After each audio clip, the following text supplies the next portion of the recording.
I really like this sketch from Rich Christoph because it kind of shows the essence of the Chief platform. And on the Chief you have, of course, you have the cast wheels, mid-mount pegs, low bars, solo seat, you have the stripped fork, you have stripped shocks, and it's kind of this really basic blank canvas kind of bike.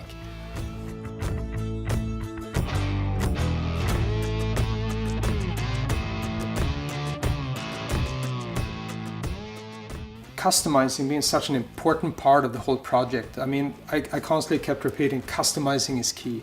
Of course, we constantly did sketches of customized versions, like turning up the volume for different eras or different styles to see if the bike would work like that. Like this one, you know, it has our accessory mufflers, but with old school tips. We have a lower bar on it. The floating solo seat, you put a different paint job on it and boom, the bike it really feels, you know, late 40s, like cut down bobber, you know, you really have that kind of style.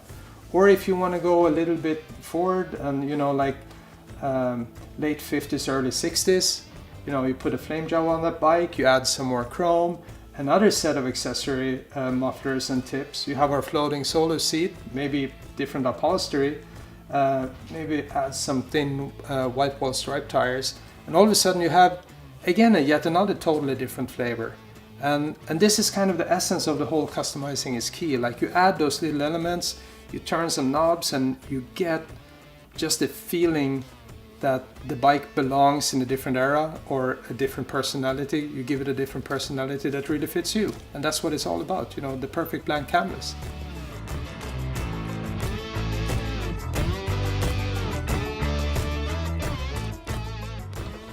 So I mean, in order to take the tank off, two bolts here in the front, fold down the clamps, lift it, and from there you basically just, you know, unhook the fuel hoses and you're good to go. I mean, that's pretty cool. Easy to work on.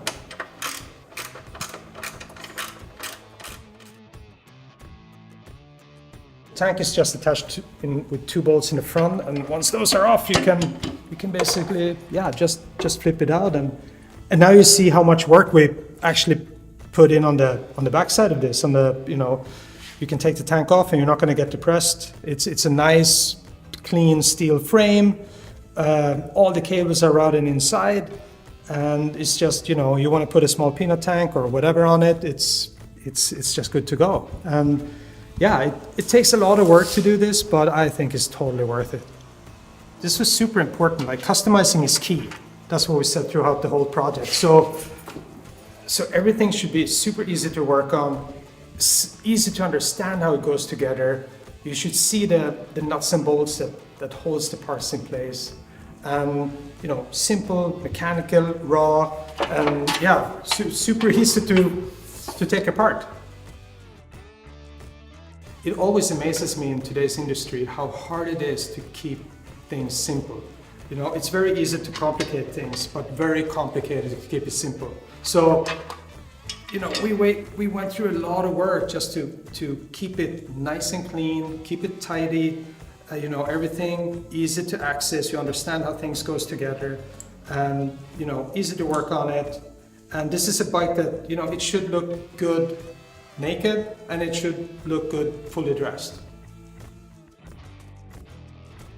This is another one of those things that just, you know, drove all of us nuts in the team at some point, right? You're working on a bike, you want to take the blinkers off, and there's an ugly lead behind. Or the whole thing is made in plastic, and you walk by the bike and you break the whole plastic thing off. So in order to just keep it simple, we decided to do like a two-piece version. So you have a metal bracket holding the blinker, metal bracket goes on the subframe. Subframe goes with 4 bolts on the main frame, and, you know, again, easy to access all the bolts. Everything is nice and tidy. We also have a cover to cover up all the package that we package under the seat in case you want to run the floating seat, the floating bobber seat. And we already prepared, so the brackets are already there. And if you want that old school floating bobber seat look. So yeah, everything, again, customizing is key. And the whole team came together, Ron, Brandon, and of course Rich, who was the principal designer of the bike. Everyone worked together to make sure that, keep it simple, and customizing is key.